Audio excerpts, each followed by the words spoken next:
본격적으로 KG 모빌리티에 대한 기업 분석을 진행하겠습니다.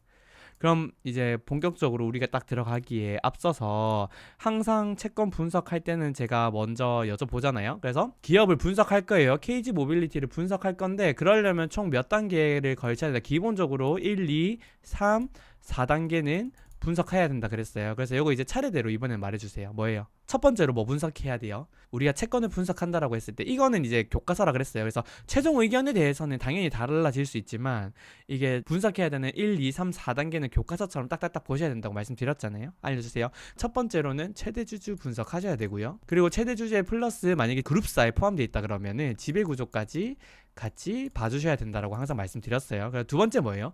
감사합니다. 사업개요. 이 회사가 내가 지금 분석하고 투자를 하려고 고려하는 회사가 어떤 사업을 영위하는지 꼭 보셔야 된다고 말씀드렸잖아요. 그래서 이 사업에 대해서 꼭 보셔야 돼요. 그 다음에 세 번째로는 뭐예요? 사실은 세 번째지만 가장 중요하다라고 했던 뭐예요? 재무구조를 세 번째로 분석하셔야 되는데 이게 지금 뭐 90% 이상 중요하다, 중요도를 차지할 정도로 재무구조 분석하는 게 가장 중요하다 그랬고 사실은 밸류에이션은 주식에서 하는 거지 채권에서 밸류에이션을 딱히 하진 않아요. 그래서 네 번째로 뭐 하는 거예요? 재무구조를 봤어.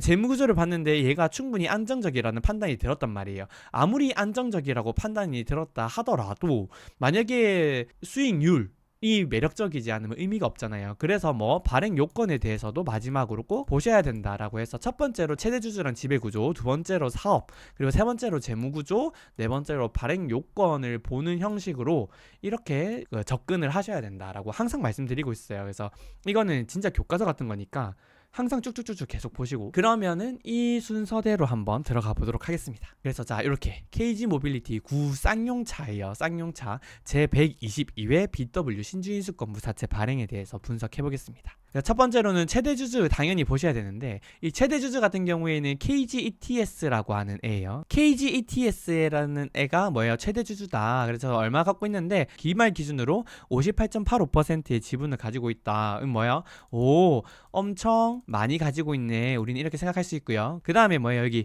야 KG? 나 KG 이니시스도 아는데 KG 또 뭐 있지 않나? KG 스틸도 있지 않나? 그럼 KG 같은 경우에는 얘는 뭐야? 그룹사구나. 이렇게 우리가 알 수 있는 거죠. 그래서 KG를 보면서 얘는 뭐 지배구조도 같이 봐줘야겠다. 이제 이런 생각을 하실 수 있어야 되고 아무도 58.85이기 때문에 이거는 뭐예요? 최대주주가 지분이 많을수록 신용도에는 플러스 요소예요. 왜인지는 제가 항상 말씀드렸죠. 이 최대주주의 지분율이 높으면 높을수록 신용도에는 플러스인 이유는 뭐냐면 얘가 1,000억짜리예요. 1,000억짜리인데 내가 100%를 가지고 있어. 그러면 내가 얼마야? 내 노출 금액이 1,000억이란 말이에요. 얘 부도나면 나 1,000억을 잃는 거예요. 근데 예를 들어서 내가 어떻게든 살리려고 하겠죠. 근데 똑같이 밸류는 재무구조상 자산 규모는 1,000억인데 얘 같은 경우에 내가 지분이 10%밖에 안 돼. 나의 노출 규모는 1,000억이 10%인 100억밖에 안 돼요. 얘가 부도가 나도 내가 잃는 돈은 100억이야. 그러면 당연히 1,000억일 때보다는 살리려고 하는 니즈가 적겠죠. 뭐 100억 내가 1,000억 자산가인데 100억 정도 뭐 그냥 잃는다고 큰 문제 되겠어. 그냥 얘 무시해. 그냥 법정 관리 보내. 이러면서 신용 이벤트를 발생시킬 위험이 높단 말이에요. 그렇기 때문에 최대주주의 지분율은 높으면 높을수록 플러스라고 보시면 됩니다. 그래서 얘 같은 경우에는 플러스다 이렇게 볼 수 있고 근데 이제 주요 주주가 좀 있어요. 그래서 주요 주주도 같이 봐주시면 좋은데 얘는 얘랑 특수관계인이라고는 보지 마시고 그냥 5% 이상 지분을 가지고 있는 대주주라고 보시면 돼요. 대주주 요건 주요 주주라고 표현하지 않고 보통 대주주라고 하는데 그 대주주에는 두 개의 법인이 있어요. 그래서 첫 번째로 제2차 모빌리티 홀딩스라고 하는 합자 회사가 있어요. 그래서 이 합자 회사는 9.62%로 대략적으로 한 10% 정도의 지분을 가지고 있고요. 얘 같은 경우에는 KGETS 좀 이따 말씀드릴 건데 그 쌍용차가 회생 절차를 밟으면서 여러 개의 다수가 이제 컨소시엄을 구성한 주체들이 야 우리가 쌍용차를 인수할게 이렇게 들어왔단 말이에요. 그런데 거기서 KG 같은 경우에는 단독으로 들어온 게 아니라 KG가 KG 필두로 하는 컨소시엄을 구성을 했어요. 거기에 포함되어 있는 기업이라고 보시면 됩니다. 제2차 모빌리티 홀딩스라는 기업이에요. 그래서 제2차 모빌리티 홀딩스가 KG그룹 컨소시엄 구성했을 때 당시에 같이 포함되어 있던 기업이고 얘가 9.62% 그리고 M&M 같은 경우에는 회생 절차를 밟기 직전에 최대 주주였다고 보시면 돼요. 그래서 얘가 얼마? 6.71% 정도 보유하고 있어서 대주주로 등록돼 있다. 요 정도 우리가 특이사항을 가지면서 가져가면 됩니다. 그러면 이제 사실은 채권 투자자 입장에서는 요까지만 보면 되고, 주식 투자자 입장에서는 이제 이런 생각을 할 수 있어요. 자, 이번 잠시 이건 노내로 하는 거예요. 잠시 이제 주식 투자자 입장으로 넘어와서, 야, 최대 주주가 58.85고 주요 주주 두 개 기업이 대략적으로 한 16%, 17% 정도 가지고 있는데 이거 두 개 더하면 75% 가량 되네. 그러면은 소액 주주가 가지고 있는 건 25%밖에 안 되니까, 와, 거래량 진짜 많이 없을 수 있겠다, 이런 생각을 할 수 있는 거죠. 그러면은 이거 거래량 측면에서는 딱히 투자하기가 좀 어렵겠다, 이렇게 생각을 할 수 있는데, 지금 나중에 보겠지만 얘네들이 11일 1080억인가 1800억인가 아마 나중에 보겠지만 1080억인 것 같아요, 보유하고 있고, 그 다음에 이번에 1500억 정도 BW를 발행하잖아요. 그러면은 사실은 주가가 올라가지고 얘네들이 전환이 되고 워런트가 행사가 되면 사실은 이 지분율은 떨어질 겁니다. 지분율은 떨어지면서 희석이 되고 소액주주에 보유하고 있는 잠재적인 유통 가능 물량이 늘어나게 돼요. 그러면은 주주 입장에서는 거래량 측면에서 봤을 때 당연히 주식수가 늘어나니까 밸류 측면에서는 부담이 될 수 있지만, 거래량 측면에서는 오히려 좋다, 이렇게 해석할 수도 있는 부분이에요. 아무튼 이런 것들은 이제 논외로 채권 투자자가 아니라 주식 투자자 입장에서는 최대 주주 지분율을 보고 BW나 CB가 있는 걸 보면서 이렇게도 해석을 할 수 있어야 된다. 요거 이제 참고차 이렇게 안내를 드렸고, 최대 주주를 보고 나서 KG그룹 봐야 된다 그랬으니까, KG그룹 봐야 되면 뭐예요? 이제 지배구조도 봐야 된다 그랬잖아요. 그래서 지배구조를 한번 보자는 거죠. 곽씨입니다. 곽씨 오너가고요. 이 곽재선님이 최고의 모회사라고 볼 수 있는 KG케미칼을 지배하고 있어요. 그래서 50.3%로 KG케미칼을 지배하고 있고요. 이 KG케미칼 밑에 두 개의 주요 자회사가 있습니다. 그게 뭐냐면 KG이니시스 40% 보유하고 있고, KGETS라고 46.30% 보유하고 있어요. 근데 우리 일반 개인 입장에서는 얘는 좀 유명하죠. 그래서 KG이니시스는 우리가 전자결제, 카드 결제 이런 거 할 때 KG이니시스 뜨는 거 봤죠. 온라인에서 결제할 때 KG이니시스 많이 보셨을 거예요. 그래서 얘 같은 경우에는 좀 핵심 자회사라고 볼 수 있고, 그 밑에 KG이니시스 밑에 KG모빌리언스라고 하는 애가 있습니다.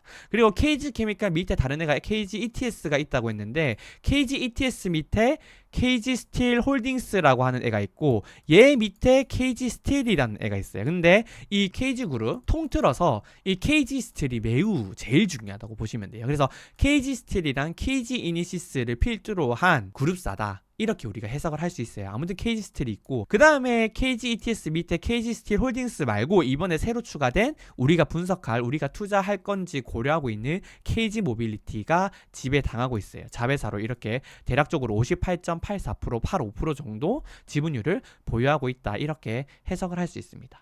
이렇게 볼 수 있고, 여기 지금 노란색으로 체크되어 있는 거 있죠. 그래서 이 얘네 그룹사는 좀 특이하게 거의 다가 지금 상장이 돼 있어요, 코스닥에. 그래서 코스닥에는 코스피든. 그래서 지금 보면은 KG케미칼 여기 노란색으로 체크한 게 다 상장사예요. KG케미칼 상장사고요, KG이니시스 상장사, 모빌리언스 상장사, ETS 상장사, KG모빌리티, KG스틸 전부 다 상장사예요. 이 상장사인 게 왜 좋냐면, 상장사랑 비상장사랑 자본, 우리가 자금 조달에 대한 접근성의 차이가 너무나 극명하게 갈라집니다. 그래서 상장사일수록 이 자금 조달에 대한 채널 접근성이 워낙 뛰어나기 때문에 이렇게 상장사가 많다는 건 향후 자금 조달 가능성을 고려하는 데 있어 가지고는 엄청 플러스라고 보시면 돼요. 그래서 이 부분은 우리가 참고해 보시면 좋고, 제가 CJCGV를 다루거나 뭐 대우그룹을 다루거나 할 때 그룹사인 경우에는 계열사 간의 지원 가능성을 엄청 중요하게 본다 그랬잖아요. 그래서 걔 같은 경우에 그룹 계열사 간의 지원 가능성을 보게 되면은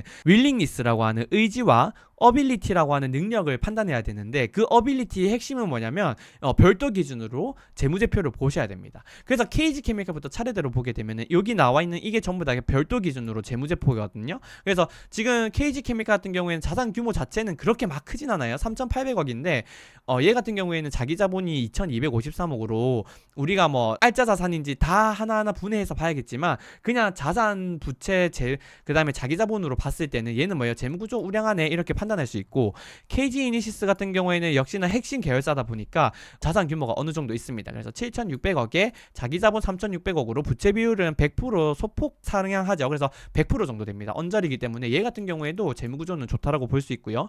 KG 모빌리언스 같은 경우에는 지금 4,400억 자산에 3,000억 정도 자기 자본이기 때문에 얘는 부채 비율이 30% 정도 되잖아요. 얘 같은 경우에도 그러니까 전혀 뭐 문제가 없다 이렇게 볼 수 있고, KG 스틸이 핵심이라 그랬는데 산업 특성상 철강업을 영위하고 있기 때문에 자산 규모 자체가 클 수밖에 없어요. 그래서 자산이 3조, 그중에 자기 자본은 1조 7천억. 그러니까 와 이거 왔다리 대박이네 이렇게 생각할 수 있는 거예요. 그래서 쌍용차 KG 모빌리티가 문제가 생긴다고 했을 때는 KG 스틸을 통한 자금 조달 또는 KG 이니시스나 KG 모빌리언스 통해서 아무튼 뭐 전부 다 뭐 유동성 지원은 다 가능한 수준이네 이렇게 볼 수 있고, KG 모빌리티에 그러면 모해사격이 될 수 있는 KG ETS 같은 경우에도 자산이 7,800억에 자기 자본은 5,200억으로, 근데 사실은 최근에 이제 KG 모빌리티 인수를 하기 위해서 자금 조달이 이쪽으로 다 됐겠죠. 그러니까 뭐가 되는 거예요? 그렇지, 이쪽으로 많이 됐겠죠. 그리고 당연히 이쪽으로도 직접 들어갔겠지만, 그러니까 여기는 자본이 최근에 확충이 좀 많이 됐겠구나라고 우리가 추론을 할 수도 충분히 있어요. 그래서 요점 참고하시면 되고, KG 모빌리티 같은 경우에는 아무튼 여기 KG 스틸을 제외하고는 자산 규모가 크죠. 왜? 얘도 자동차 사업을 영위하고 있기 때문에 산업 특성상 자산 규모 자체는 클 수밖에 없겠다라고 생각할 수 있고, 얘는 지금 자산이 2조 3천억에 자기 자본이 1조 1천억 정도 되는 얘도 우량회사라고 보시면 됩니다. 그래서 얘 같은 경우에는 자체적으로 어떻게 자금 조달을 하든 하겠네 우리가 이렇게도 생각할 수 있거든요. 나중에 재무 구조를 조금 더 세분화해서 보면서 조금 더 해석을 해보도록 할게요. 그래서 전체 연결 기준으로 KG케미칼 연결 기준으로 봤더니 자산이 어느 정도 되냐면 7.4조, 그리고 이렇게 했을 때 부채 같은 경우에는 3.9조, 자기 자본은 3.5조로 완전히 상당히 재무구조가 우량한 그룹사다, 우리가 이렇게 해석할 수 있습니다. 그러면은 최대주주 지분율 높은 거에서 플러스 1점, 그 다음에 지배구조가 우량하다라는 점에서 또 플러스 1점. 그래서 우리가 첫 번째 챕터인 최대주주라는 지배구조를 살펴봤을 때는 신용도 측면에서는 플러스 2점 가지고 간다, 이렇게 생각해 주시면 될 것 같아요. KG그룹의 주력은 철강사업 KG스틸, 그 다음에 전자결제 서비스가 요거 이렇게 해서 중심으로 사업을 다각화하고 있어요. KG ETS 케미칼 모빌리티 이렇게 다각화를 하고 있고, 6개 기업이 상장되어 있어서 자본시장 접근성은 엄청나게 좋다, 이렇게 우리가 이해할 수 있고요. 세 번째로 유사시 지원 가능하냐가 핵심이잖아요. 지배구조를 보는 데 있어서는. 그랬을 때는 윌링리스랑 어빌리티를 봐야 되는데, 윌링리스 같은 경우에는 조금 이따 보겠지만 회생 절차를 진행을 하면서 얘네들이 인수자가 되면서 외부 자금까지 총 다 하면 9,300억이고 자체 자금 거의 한 6천억 가까이를 얘네가 자금을 넣었어요. 그러니까 최근에 얘네들한테 대규모 투자를 해놓고 바로 뭐 꼬리 자르기를 할 가능성은 극히 제한적이잖아요. 그래서 저 개인적인 심적은 친구한테 말할 때는 지금 뭐 당장에 신용 이벤트가 발생할 가능성이 0%. 근데 이제 여기서는 또 아까 계속 말씀드리지만 불특정 다수랑 이야기를 하는 거기 때문에 완전 극히 제한적이다, 이렇게 생각을 하는 건데, 사실은 자금 조달 막 열심히 해놓고 신용 이벤트 발생시킨 기업이 있죠. 뭐다? 아스트는 되게 특이한 케이스고, 지금 사실은 이슈 이번에 최근에 간담회에서 들은 것도 엄청 특이한 이슈예요. 사실은 약간 그냥 겁박 정도라고 생각을 하는데, 그 아스트 같은 경우에는 좀 너무 특이 케이스다라고 봐지고, 아무튼 일반적인 상황에서는 어빌리티, 윌링리스라고 하는 뭐 얘네들이 지원 가능성 플러스 1점, 그 다음에 어빌리티는 방금 봤죠. 지금 총 자산 규모가 7.4조에 자기 자본 3.5조, 재무구조 완전 우량한 그룹입니다. 그래서 어빌리티라고 하는 능력도, 지원 능력 또한 플러스 1점이기 때문에 지배구조 유사시 지원 가능성은 매우 높다고 저는 개인적으로 판단하고 있어요. 이렇게 보고 나서 그 다음에 두 번째로 사업을 봐야 되는데, 얘는 좀 특이한 케이스가 있죠. 2021년도 10월경에 그 회생 절차를 밟았습니다. 그래서 그 EOD 사유가 발생했고 법정 관리를 들어가서 회생 절차를 밟았어요. 그래서 그리고 나서 이제 지금 얼마 안 돼가지고 BW를 발행하는 거기 때문에 이러한 경우에는 회생 히스토리에 대해서 한번 추가적으로 볼 필요가 있어요. 그래서 제가 회생 절차 이거 가지고 왔거든요. 그래서 이걸 같이 한번 보게 되면, 회생 히스토리에 대해서 살펴보게 되면 2021년 4월 15일에 회생 절차 개시가 이뤄졌고요. 6월 달에 몇 개 다수 에디슨 EV도 있었고 그죠? 몇 개 이렇게 내가 인수하겠다라고 하는 잠정 인수사들이 나타났었는데 그 중에 KG 컨소시엄이 채택이 됐어요. 그래서 뭐 M&A 투자 계약을 체결을 했고 그 다음에 8월 달에 상기 계약에 따른 인수 대금을 납입했는데 3,655억 원이 KG 주머니에서 이렇게 들어왔습니다. 이 자금으로는 담보권자 등 이제 뭐야 100% 상환해야 되는 협약 채권으로 분류가 되지 않은 그러한 채권자들한테 100% 상환을 하는 자금으로 썼어요. 그리고 나서 그 10일 뒤 8월 26일에 이 인수대금 납입은 자본으로 안 들어왔어요. 얘는 여중에 아직까지 여전히 부채에 있는 거예요. 이거 중요합니다. 그래서 이거 참고하시고 그 다음에 왜 그런지는 쭉 보시면 이해돼요. 그 다음에 10일 뒤에 회생 계획에 대한 인가가 났고 법원에서 그 다음에 9월 2일에 기존 최대주주가 M&M이라 그랬잖아요. M&M을 대상으로 해서 무상감자를 실시했는데 10대 1로 무상감자했어요. 그러니까 여기서 아직까지 기존 일반 주주에 대한 무상감자는 진행되지 않았고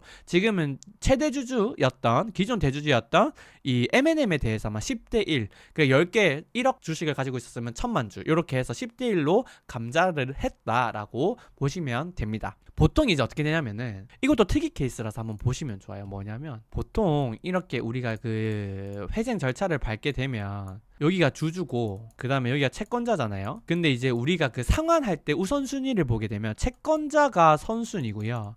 채권자에서 다 끝나고 나면 상환이 완료가 되고 남은 금액으로 뭐 하는 거예요? 이 주주에 대해서 돈을 갚거든요. 얘가 후순위예요. 그러니까 뭔가 문제가 발생했을 때 무조건 채권자보다는 주주가 훨씬 더 손실을 부담해야 되는 게 대원칙입니다.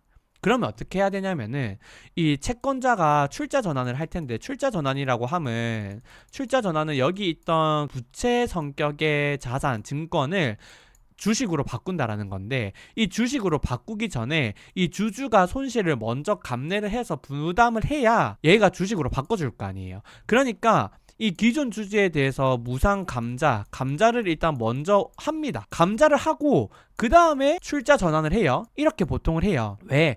무상 감자를 만약에 안 하고 출자 전환을 한다 그래. 그러면 어느 채권자가 이 출자 전환하는 거에 동의를 하겠어요. 그죠? 그럼 동의 안 하잖아. 그러면 협의가 안 된단 말이에요. 자율협약이든 워크아웃이든 여기서는 이게 협약이 절대 안 돼요. 근데 이게 법정 관리라서 된 것 같은데 사실은 법원이 아무리 그 법정 관리를 회생 절차를 진행하는 그 주체가 법원이라고 하더라도 이 대원칙은 사실은 지켜줘야 되거든. 근데 이게 안 지켜졌어요.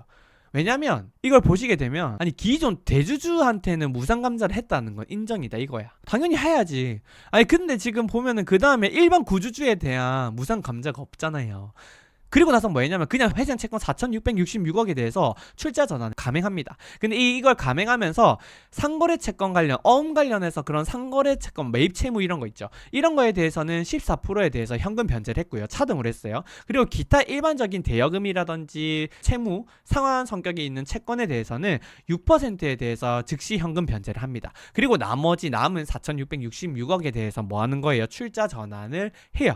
그럼 출자 전환을 하고 나서 기존 주주랑 같이 뭘 하는 거예요? 3.16대 1로 무상 감자를 진행했어요. 아 그래도 기존 주주도 감자하네. 아니 근데 그게 중요한 게 아니라니까. 기존 주주도 무상 감자를 하고 출자 전환을 하던지 아니면 출자 전환했을 때 결국에 부채의 성격을 가지고 있는 증권을 뭐로 하는 거예요? 자산을 부채 성격이 있는 이 계정들을 주식으로 바꿔주는 거잖아. 그럼 바꿔줬을 때 그 전환가 있죠. 이 전환가가 기존의 주주들이 가지고 있는 그 단가보다 훨씬 더 낮던가 액면가보다 낮던가 이래야 되잖아. 근데 이 전환가가 5,000원이었어요. 그러니까 이 4,666억을 5,000원 기준으로 해가지고 전환을 했다고요. 출자 전환을 했어. 근데 기존 법정 관리 진입하기 개시하기 직전에 시가를 봤더니 2,770원이에요. 아무리 너무하잖아요. 왜냐면 2,770원보다는 낮게 전환을 해줘야 채권자 입장에서 그 기존 주주보다 유리하게 들어간 거잖아요. 무상감자를 안 했으면 뭐야? 5,000원보다 훨씬 더 낮게 2,770원보다 낮은 금액으로 전환을 해주던지 아니면 3.16이니까 5,000원으로 하려고 했으면 여기다가 나누기 3.16원을 해서 무상감자를 고려한 출자 전환 단가를 정해주던지 이래야 사실은 출자 전환을 하고 무상감자를 하는 게 맞는데 이건 뭐 지금 기존 시가, 직전 시가보다도 훨씬 더 높은 금액으로 출자 전환을 시켰으니까 이건 사실은 주주보다 채권자가 훨씬 더 큰 손실을 보게 된 되게 특이한 케이스라고 보시면 돼요. 그래서 이런 것들이 생각보다 되게 많구나 이런 생각을 좀 하게 됐고요. 그 다음에 아무튼 출자 전환을 해서 무상감자를 3.16대 1로 했다 그렇게 생각해 주시면 되고, 그러면 2770원 곱하기 3.16으로 다음에 이제 거래가 된다라고 보시면 되고, 그 다음에 또 차례대로 계속해요. 그래서 그 다음에 뭐예요? 유상증자죠. 그래서 여기는 인수대금은 납입을 했고 자기들은 손실 보면 안 되니까 이렇게 무상감자를 시킨 다음에 나머지 남은 거 뭐 자기들이 넣었던 3,655억 원을 전환합니다. 그래서 뭐 유상증자가 됐고, 그 다음에 2차로 유상증자를 한 번 더 해요. 10월에. 그래서 뭐 2,055억이 들어옵니다. 3,655억이랑 2,055억 더하니까 5,700억 가량이 돈이 들어왔죠. 엄청나게 많은 큰 돈이 지금 여기 들어왔어요. 그래서 5,700억이 들어왔고, 그 다음에 임금 채권이라고 해서 우리가 회생 절차를 밟고 나서 그 이후에 발생하는 임금 이런 것들 있죠. 이런 것들 전부 다 우리가 공익채권으로 분류가 되거든요. 이 공익채권이라고 하면 공공의 이익 이런 게 아니라 모든 선순위 채권보다 더 최우선, 완전 최우선 최선순위로 상환해줘야 되는 그러한 성격의 이제 부채를 우리가 공익채권이라 그러는데, 아무튼 공익채권의 성격이었던 임금채권도 출자 전환이 됩니다. 그래서 357억에 대해서 출자 전환이 됐고, 외화채권도 있었는데 그것도 86억 출자 전환이 됐어요. 이렇게 다 출자 전환이 됐죠. 그리고 출자 전환된 거 이거 그대로 얘 그대로 그냥 뭐냐 감자 안 하면은 기존에 했던 애들이 불리하잖아. 그러니까 얘도 똑같이 뭐예요? 3.16대 1로 뭐 무상감자 해야 된다 해서 무상감자를 실시했어요. 그리고 작년 말 12월 19일에 3차 유상증자를 해서 1,000억을 추가적으로 더 넣어서 총 얼마 정도 넣었다? 한 8,000억 정도를 돈을 넣었다. 3, 5 맞죠? 6, 3, 5, 6, 7,000억. 7,600억 정도. 이렇게 해서 돈을 넣었다. 2차까지 5,700억. 그 다음에 총 다 하면 뭐 7,700억 정도 이렇게 자금을 넣게 된 거죠. 그래서 이런 회생 절차를 거친 다음에 그 다음에 이까지 3차 유상증자가 끝나고 나서 올해 3월에 그 전환사채를 3차례 정도 119회, 120회, 121회를 발행했는데 이 1,505억은 잘못 적었어요. 이 1,505억은 이번에 발행하는 BW 규모고 얘는 사실은 1,080억 정도일 거예요. 그래서 대략적으로 한 이 정도 전환사채를 발행했습니다. 그래서 요거 참고하시면 되고, 이번에 1,505억까지 다 계산을 하게 되면은 그 요거 M&A 투자 계약을 하면서 약속했던 게 9,300억이거든요. 그래서 자금을 자체 자금 조달하고 외부 자금 조달 다 합해서 9,300억을 자금 조달을 책임지고 하겠다라고 했는데, 여기에 대해서 그럼 이제 완전히 다 약속을 지킨 것이라고 보시면 되고, 자금 조달 방법에 있어서는 일부 달라진 게 있어요. 그래서 왜냐면 자체 조달로 해서 조금 더 들어간다고 했는데 그런 것들이